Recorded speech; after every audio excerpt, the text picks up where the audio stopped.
ईसा से ईसा के जन्म से 200-300 वर्ष पहले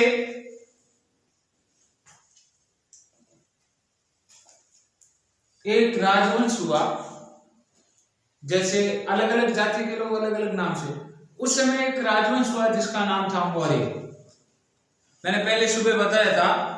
तो उन मौर्यों के काल के अंदर मौर्य जब हुए थे, उन्होंने पूरे हिंदुस्तान, जो आज का हिंदुस्तान है उससे भी बड़े हिंदुस्तान पर राज किया।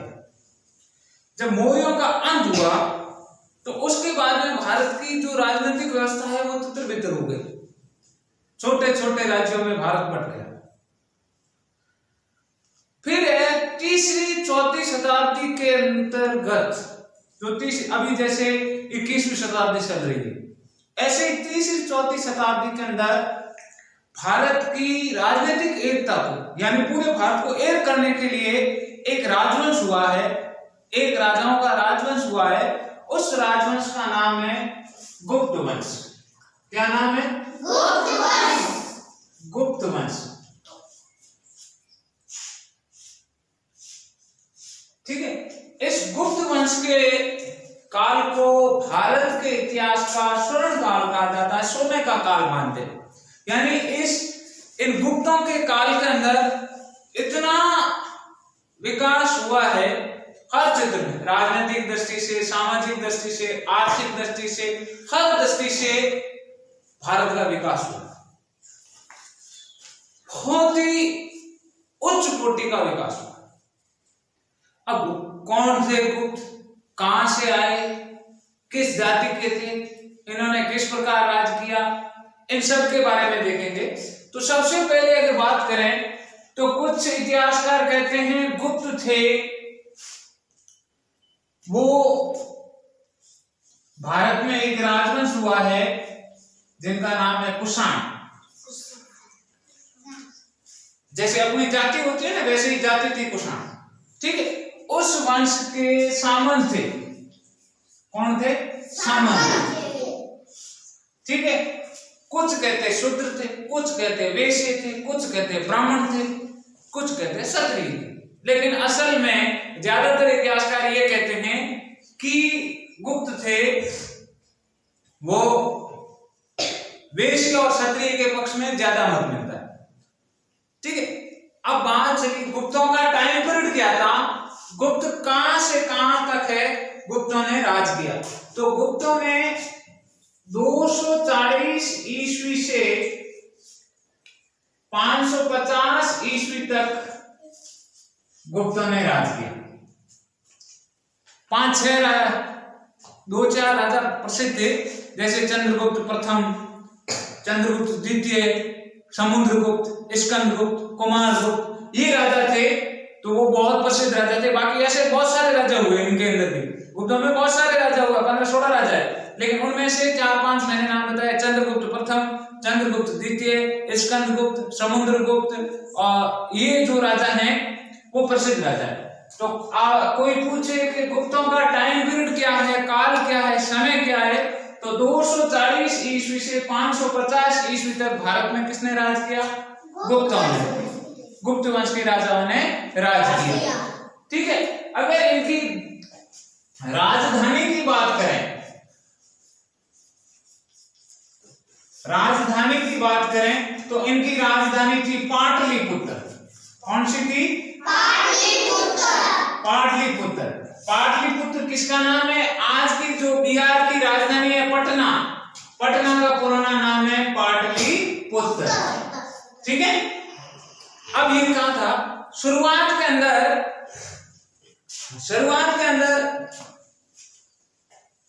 यूपी और बिहार के क्षेत्र में प्रयाग और साकेत,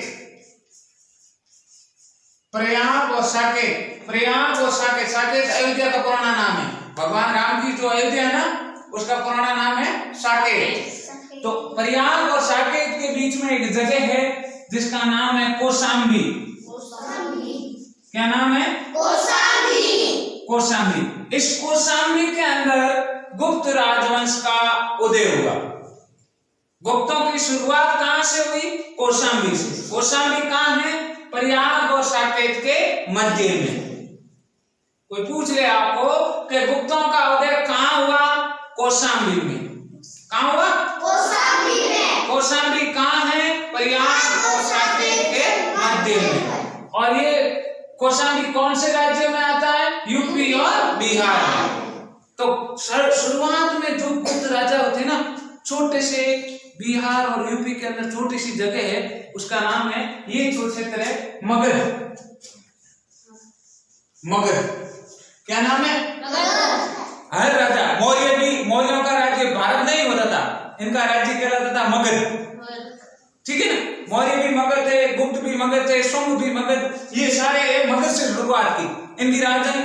पर भारत में पहले, भारत की बिहार है ना, ये बिहार आज भारत का सबसे गरीब राज्य में माना जाता है, लेकिन पुराने समय में सबसे ज्यादा शक्तिशाली, सबसे पैसे वाला, सबसे ज्यादा विकास किसी का हुआ था तो वो बिहार का था।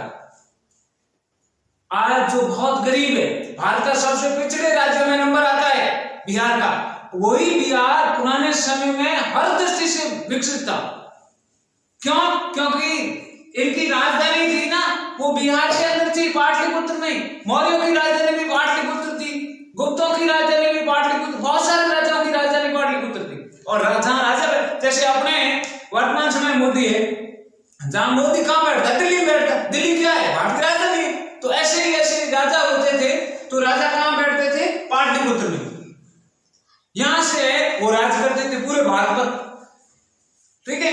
तो गुप्तों का उदय कहां हुआ? कौशाम्बी में। समय 240 ईस्वी से 550 ईस्वी, और राजधानी पाटलिपुत्र। आगे बढ़ते हैं, इनकी राजकीय भाषा। राजकीय भाषा, गुप्तों की राजकीय भाषा कौन सी है? तो गुप्तों की राजकीय भाषा प्रथम तो है संस्कृत। क्या है? संस्कृत। और द्वितीय है वो है प्राकृत। अब ये समझने वाली बात है, अपने भारत में एक बहुत ही बड़े कवि हुए, कहानीकार हुए, उपन्यासकार हुए, बहुत बड़े लेखक हुए, जिनका नाम है कालिदास। क्या नाम है? कालिदास। कालिदास। कालिदास सूर्य, इन्होंने हैं, कालिदास जी की जितनी किताबें हैं वो संस्कृत में लिखी। तो गुप्त थे, उनकी राजकीय भाषा, जैसे आज अपन जो भी पढ़ाई करते हैं हिंदी में करते हैं ना, हमारी मातृभाषा हिंदी है, राजकीय भाषा हिंदी और अंग्रेजी है। चाहे तो हम हिंदी में काम कर सकते, सरकार का जितना भी कामकाज होगा ना, या तो हिंदी में होगा या अंग्रेजी में होगा। सरकार चाहे मराठी में लिखे, मराठी में नहीं लिख सकती, हिंदी अंग्रेजी। तो गुप्तों की राजकीय भाषा थी, वो थी संस्कृत, और उसके बाद है प्राकृत। 2 नंबर पे प्राकृत आती थी। अगर हम बात करें मुद्रा की, मुद्रा जैसे आज अपने भारत की मुद्रा रुपया है, पाकिस्तान की मुद्रा रुपया है, बांग्लादेश की मुद्रा टक्का है, अमेरिका की मुद्रा डॉलर है, तो उसी तरह जो गुप्त राजा हुए, उनकी मुद्रा का नाम था दिनार।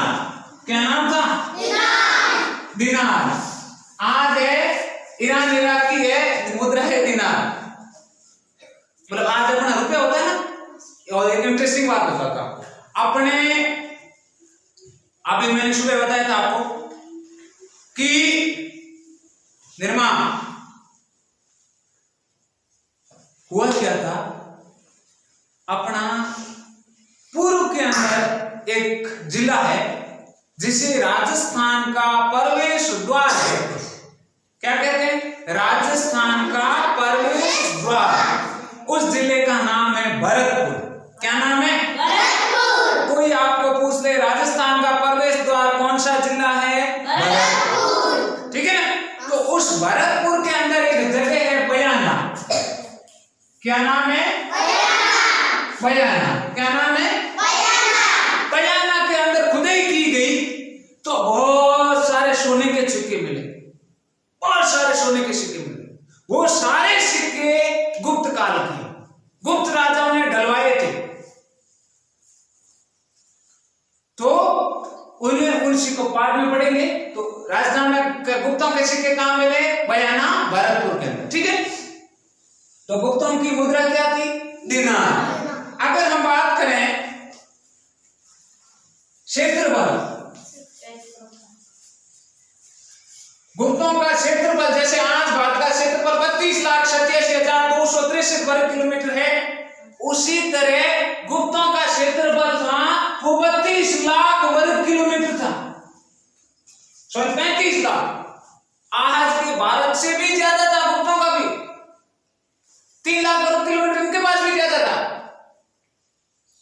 आज भी भारत का क्षेत्रफल 32 लाख है, जबकि गुप्तों का क्षेत्रफल 35 लाख वर्ग किलोमीटर था।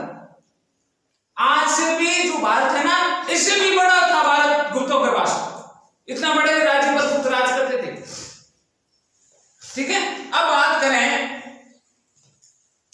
कि गुप्तों के अंदर कौन से राजा हुए, गुप्त वंश की शुरुआत किसने की? तो कहते हैं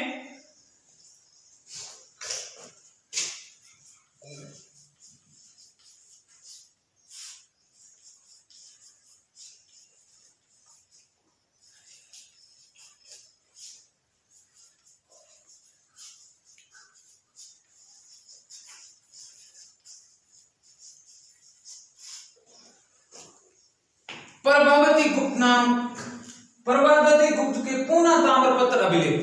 प्रभावती गुप्त ने एक तांबे के पत्र पर अभिलेख लिखा था। प्रभावती गुप्त के पूना ताम्रपत्र अभिलेख से ज्ञात होता है कि गुप्त वंश की शुरुआत एक राजा है, श्री गुप्त नाम के एक राजा ने की थी। इस एक ताम्रपत्र मिला, मतलब तांबे का कागज टाइप एक तांबे का मिला हुआ है, उसके ऊपर लिखा गया है कि गुप्तों का आदि पुरुष, गुप्तों का संस्थापक है वो कौन था? श्री गुप्त। तो प्रश्न आ गया एग्जाम में कि गुप्त वंश की स्थापना किसने की? श्री गुप्त ने। किसने की? श्री गुप्त ने। ये कहां से ज्ञात होता है? तो पूना के ताम्रपत्र अभिलेख किसका है? प्रभावती गुप्त का। प्रभावती गुप्त का पूना का ताम्रपत्र अभिलेख से ज्ञात होता है कि गुप्तों का प्रथम शासक कौन था? श्री गुप्त। एक 7वीं शताब्दी के अंदर एक चीन का यात्री आया था भारत में, 7वीं शताब्दी में। उसका नाम था इत्सिंग। क्या नाम था? इत्सिंग। इन्होंने अपनी किताब के अंदर लिखा है कि नालंदा से लगभग 40 योजन दूर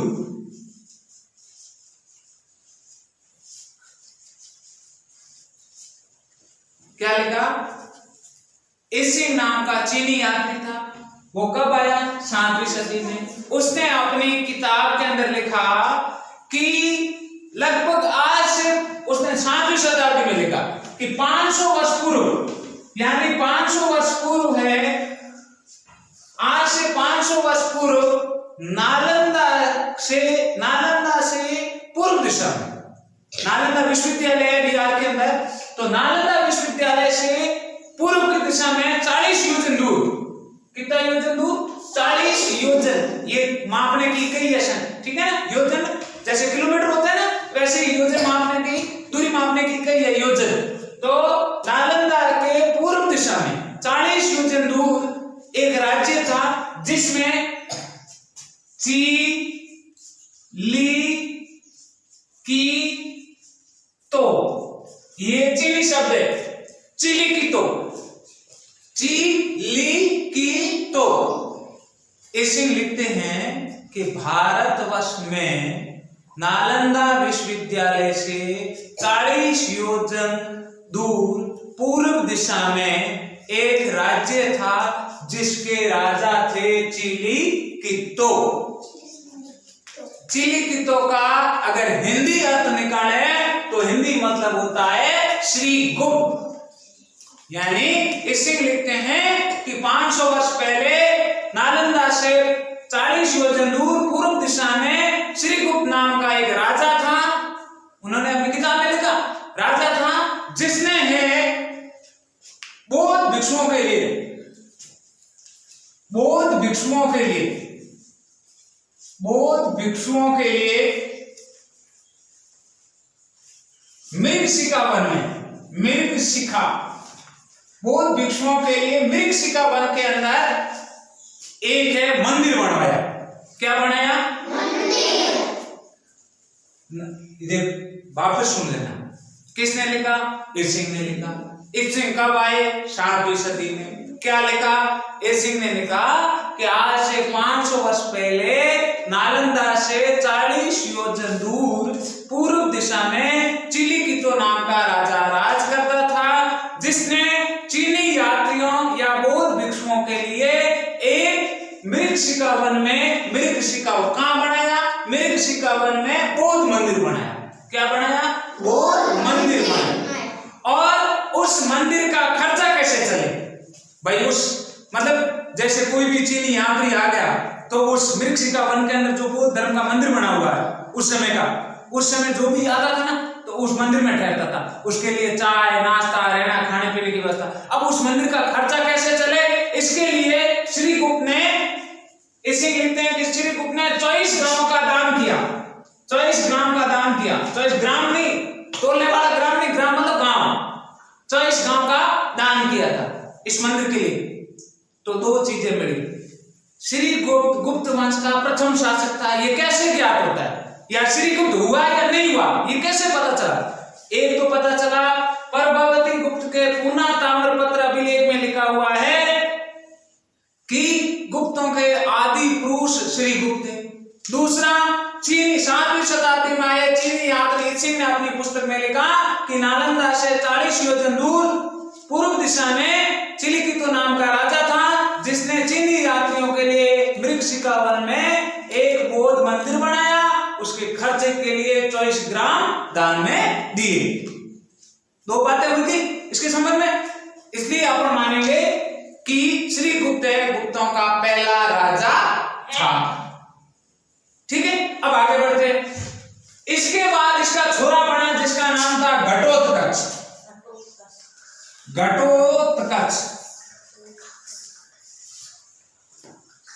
भीमसेन, कौरव और पांडव हुए ना, तो भीमजी पांडु होता है ना, भीमजी पांडु, उनके लड़के का नाम भी घटोत्कच था।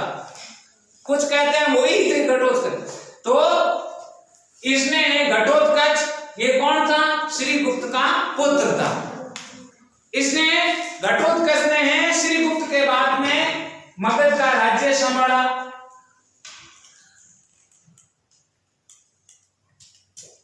इसके संबंधित थोड़ा बताता हूं।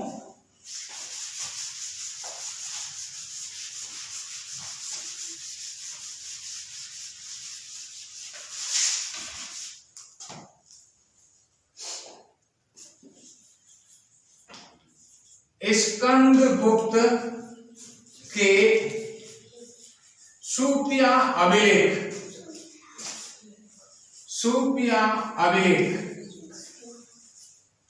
अब सुनो, श्री गुप्त से संबंधित दो प्रमाण थे।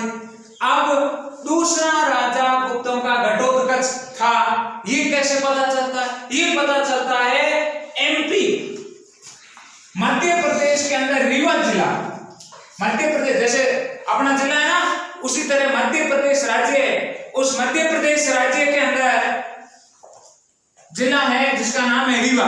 रीवा के अंदर एक अभिलेख, अभिलेख क्या होता है? जैसे ये पत्थर है, इस पत्थर पर अगर कोई चीज उत्कीर्ण कर दूं तो वो अभिलेख है। ठीक है, पत्थर पर जो भी चीज उत्कीर्ण करते हैं तो वो शिलालेख अभिलेख का होगी बात। तो स्कंदगुप्त, ये गुप्त वंश का राजा हुआ है स्कंदगुप्त। आगे बढ़ेंगे इसके बारे में। इन्होंने एक अभिलेख लिखाया, उस अभिलेख का नाम है सूपिया अभिलेख। ठीक है, सूपिया अभिलेख कहां है? मध्य प्रदेश के रीवा में। कहां है? मध्य प्रदेश के रीवा में। उसमें क्या लिखा हुआ है? उसमें ये लिखा है कि गुप्तों का प्रथम शासक या गुप्तों की वंशावली घटोत्कच से शुरू होती है। घटोत्कच, रीवा अभिलेख, सूपिया अभिलेख कहता है कि भाई श्री गुप्त नहीं, गुप्तों का पहला श्रीगुप्त आदि पुरुष हो सकता है, लेकिन वंशावली है, जैसे अपन कहते हैं मैं फलाना का बेटा, फलाना फलाने का, फलाना फलाने का कहते हैं ना, ठीक वैसे ही ये भी है कि घटोत्कच है गुप्तों का, इससे घटोत्कच से ही गुप्त राजा शुरू हुए। ये सूफी अभिलेख से प्राप्त। घटोत्कच के बाद एक प्रसिद्ध राजा बना जिसका नाम था चंद्रगुप्त प्रथम। चंद्रगुप्त प्रथम, चंद्रगुप्त प्रथम, चंद्रगुप्त प्रथम है। अब एक और चीज इन दोनों के बारे में, श्रीगुप्त और घटोत्कच, इन दोनों ने एक उपाधि धारण की थी जिसका नाम था महाराज।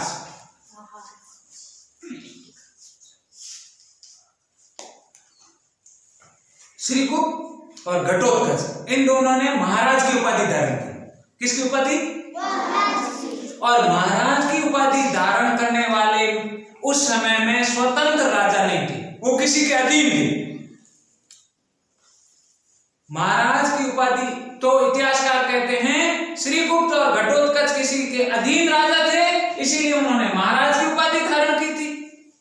जबकि चंद्रगुप्त प्रथम ने उपाधि धारण की थी महाराजा धीराज। महाराजा धीराज ये पहला शासक है, और महाराजा धीराज जो सबसे बड़ा राजा होता था, वो जो उपाधि धारण करता था, उस उपाधि का नाम है महाराजा धीराज। क्या नाम है? महाराजा धीराज। ठीक है। इस चंद्रगुप्त प्रथम ने, कई इतिहासकार इसे वास्तविक शासक कहते हैं, वास्तविक संस्थापक। अब ध्यान देना, क्या कहा? गुप्तों का आदि पुरुष कौन? श्रीगुप्त। लेकिन गुप्तों का वास्तविक राजा या वास्तविक संस्थापक कौन है? चंद्रगुप्त प्रथम। इसके बाद गुप्तों ने अपना वर्चस्व बढ़ाना शुरू कर दिया, भारत में आगे ही आगे बढ़ते गए। इसने है 319-20 में, 319-20 ईस्वी में एक बहुत बढ़िया काम किया था। इसने एक संवत स्टार्ट किया था, गुप्त संवत। गुप्त संवत जैसे हम है ईस्वी संवत, अब जैसे 2022 चल रहा है, विक्रमी संवत, शक संवत, उसी तरीके से एक संवत है गुप्त संवत। ये 5वीं सदी में खत्म हो गया था, लेकिन परीक्षा में प्रश्न पूछा जाता है कि गुप्त संवत की शुरुआत किसने की? चंद्रगुप्त प्रथम। गुप्त संवत की स्थापना किसने की? चंद्रगुप्त प्रथम ने। कब की? 319-320 ईस्वी में। ठीक है। अब इसने एक और बढ़िया काम किया। अब यहां ध्यान रखना, सबसे महत्वपूर्ण बात अब आ रही है। अब ये क्या? चंद्रगुप्त बड़ा ही, कई लोग कहते हैं, मैंने पहले ही बताया कि ज्यादातर इतिहासकार कहते हैं गुप्त थे वो वेश्य, यानी बनिया थे। ठीक है। अब इसने क्या कहा? दिमाग का बड़ा थे, बनिया तो दिमाग का वैसे भी तेज होता है। चंद्रगुप्त ने कहा अपने को आगे बढ़ना, अपने को फेमस होना, मोटा राजा बनना, शक्तिशाली राजा बनना, कैसे बना जाए? तो इसने कहा, उस समय भारत के अंदर नेपाल, वैशाली, नेपाल और वैशाली, आज तो नेपाल देश है, उस समय ऐसा अलग नहीं था। नेपाल और वैशाली के अंदर जैसे गुप्त है, ऐसे ही एक राजा थे, उनकी जात थी लिच्छवी। क्या थी? लिच्छवी। परीक्षा में प्रश्न आ गया, लिच्छवी वंश का राज कहां था? नेपाल और वैशाली। ठीक है। तो वैशाली और नेपाल के अंदर लिच्छवियों का राज था, और लिच्छवी उस समय के श्रेष्ठ कुल के माने जाते थे, बढ़िया कुल के थे, ऊंची जाति के माने जाते थे लिच्छवी। चंद्रगुप्त ने कहा कि कैसे भी हो।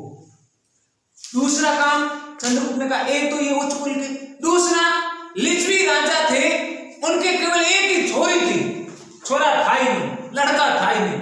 चंद्रगुप्त ने कहा कैसे करके मैं इस छोरी से शादी कर लेता हूं तो ये मेरी घरवाली बन जाएगी, और ये तो अगर ये मेरी घरवाली बन गई तो इसके बाप का राज इसके पास आएगा, और ये मेरी घरवाली बन गई तो वो ऑटोमेटिक राज मेरे पास आ जाएगा। इसने दिमाग लगाया चंद्रगुप्त प्रथम ने। चंद्रगुप्त प्रथम ने संदेश भेजा लिच्छवियों के पास, ये वैशाली के अंदर वैशाली के राजा के पास संदेश भेजा कि राजन, मैं आपकी लड़की से शादी करना चाहता हूं। उस समय चंद्रगुप्त भी काफी फेमस हो गया था, बहुत काफी बड़े बड़े राज्यों पर अधिकार कर लिया था। तब वैशाली के राजा ने कहा कि एक कंडीशन है, एक शर्त है, मैं मेरी लड़की तेरे साथ शादी कर दूंगी, लेकिन कंडीशन में रहेगी। चंद्रगुप्त ने कहा तुम्हारी सारी कंडीशन मंजूर है, सारी शर्तें मंजूर है, बस आदेश दो। लिच्छवी राजा ने कहा कि लिच्छवी दोहित्रम, बाद में इसके बारे में बहुत विस्तार से पढ़ेंगे अपन। उन्होंने कहा लिच्छवी दोहित्रम मतलब कि देख चंद्रगुप्त, ध्यान से सुन, मेरी लड़की की तेरे से शादी हो जाएगी, लेकिन तेरी मेरी लड़की और तेरे जो भी संतान होगी मेरी लड़की के, वही राजा बनेगी। मतलब तू राजा के तो बहुत सारी रानियां होती थी, एक ही लुगाई नहीं होती थी, बहुत सारी लुगाइयां होती थी। तो कहा चंद्रगुप्त तेरी बहुत सारी रानियां हैं, किसी रानी का बेटा राजा नहीं बनेगा, मेरी बेटी का बेटा राजा बनेगा। चंद्रगुप्त ने कहा मंजूर है, शादी करो। तो कहते हैं लिच्छवी राजकुमारी है, वैशाली की राजकुमारी थी, लिच्छवी जाति की, उसका नाम था कुमार देवी। क्या नाम था? कुमार देवी। पूछ ले परीक्षा में, कुमार देवी कौन थी? वैशाली की लिच्छवी राजकुमारी, जिसकी शादी किसके साथ हुई? चंद्रगुप्त प्रथम के साथ। किसके साथ? चंद्रगुप्त प्रथम और कुमार देवी का गठबंधन हो गया, ब्याह हो गया। शर्त रखी थी लिच्छियों ने कि तुम्हारा जो भी छोरा होगा वो राजा बनेगा। इन्होंने क्या, अब सीधे से ही राज्य बढ़ गया, चंद्रगुप्त का राज्य बढ़ गया। और क्यों, पहले जो राज्य था वैशाली डायरेक्ट चंद्रगुप्त का अधीन आ गया। क्यों? क्योंकि कुमार देवी अपने बाप की इकलौती छोरी थी। छोरी बीन नहीं आ गई, राशि भी आ गई, दोनों ही आ गए। अब कुमार देवी और चंद्रगुप्त मिलकर के वैशाली पर राज करने लगे। अब वैशाली जैसे ही चंद्रगुप्त के पास वैशाली आया, उसका राज्य काफी विशाल हो गया, उसका हौसला बढ़ा, फिर आगे बढ़ा। इसने क्या किया, जैसे ही कुमार देवी से शादी की तो इसने 4 प्रकार के सोने के सिक्के डलवाए। सोने के सिक्के किसने? चंद्रगुप्त प्रथम ने। कुमार देवी और इस दोनों की शादी हुई नहीं, तो चंद्रगुप्त ने कहा कि अपनी दोनों की शादी हो गई है, तुम वैशाली की रानी, मैं है मगध का राजा, अपन दोनों सिक्के डलवाते हैं, सोने के सिक्के। उन्होंने रुपया जारी किया, सिक्का बनाया। तो 4 प्रकार के सिक्के डलवाए थे। पहला था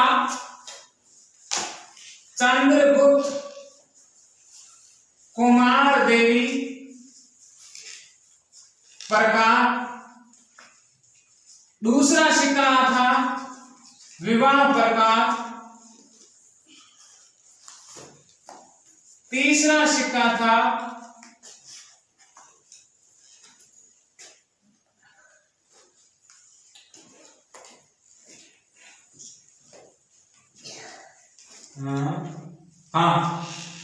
चंद्रगुप्त कुमार देवी प्रकार, विवाह प्रकार, लिच्छवी प्रकार, लिच्छवी प्रकार, और चौथा था राजा रानी प्रकार, राजा रानी प्रकार। ये परीक्षा में कई बार पूछा गया प्रश्न है, ध्यान रखना।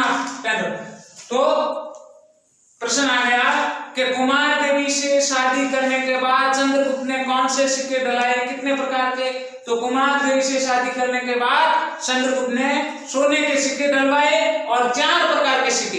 एक सिक्के का नाम था चंद्रगुप्त कुमार देवी प्रकार, दूसरा था विवाह प्रकार, तीसरा था लिच्छवी प्रकार, चौथा था राजा रानी प्रकार। ठीक है। अब इन सिक्कों पर, इन सिक्के थे ना, ये सोने के सिक्के थे। एक तरफ है सिक्के पर चंद्रगुप्त का, जो मैंने पहले बताया कि भरतपुर के अंदर सिक्के मिले हैं ना, उसमें चंद्रगुप्त कालीन जो सिक्के मिले हैं उस पर है, सिक्के पर लिखा हुआ है लिच्छवाय, ये लिखा सिक्के पर लिखा है लिच्छवाय। इसका मतलब क्या है? और जो इसके बेटे चंद्रगुप्त का बेटा था उसका नाम था समुद्रगुप्त। समुद्रगुप्त। इसके काल में भी जो सिक्के मिले, इसके काल के जो सिक्के मिले हैं उस पर लिखा हुआ है लिच्छवी दोहित्रम।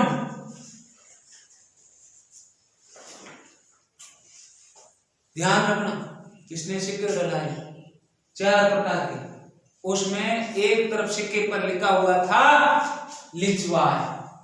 चंद्रगुप्त कालीन जो सोने के सिक्के मिले हैं उस पर लिखा है लिच्छवाय। इसका मतलब क्या है? इसका मतलब है अपनी रानी को खुश करने के लिए, कुमारदेवी थी उसकी रानी, उसको खुश करने के लिए कि देख तेरी जाति का सिक्का चला रहा हूं, तो मेरी लुगाई है ना, इसके लिए तेरा सिक्का, क्योंकि पॉकेट में मिल गया था वैसा नहीं चंद्रगुप्त को, इसलिए चंद्रगुप्त ने है वो कैसे सिक्के डलवाए? सोने के, 4 प्रकार के सोने के सिक्के डलवाए थे चंद्रगुप्त ने।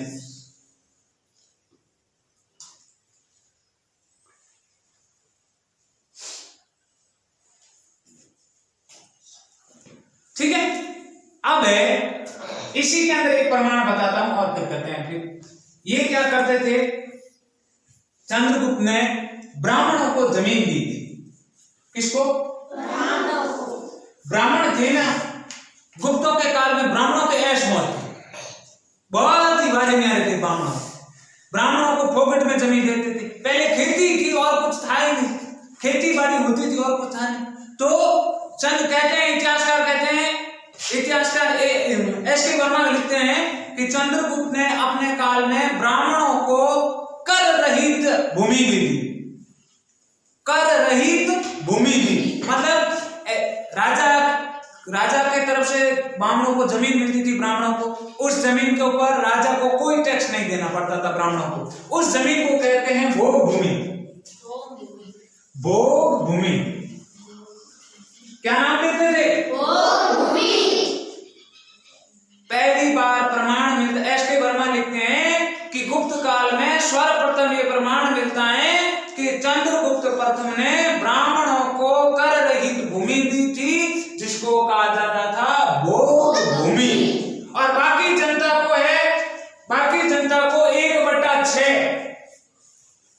1/6 हिस्सा राजा को देना पड़ता था टैक्स के रूप में गुप्त काल में। कोई परीक्षा में प्रश्न आ जाए, गुप्त काल में कर कितना लिया जाता था? 1/6।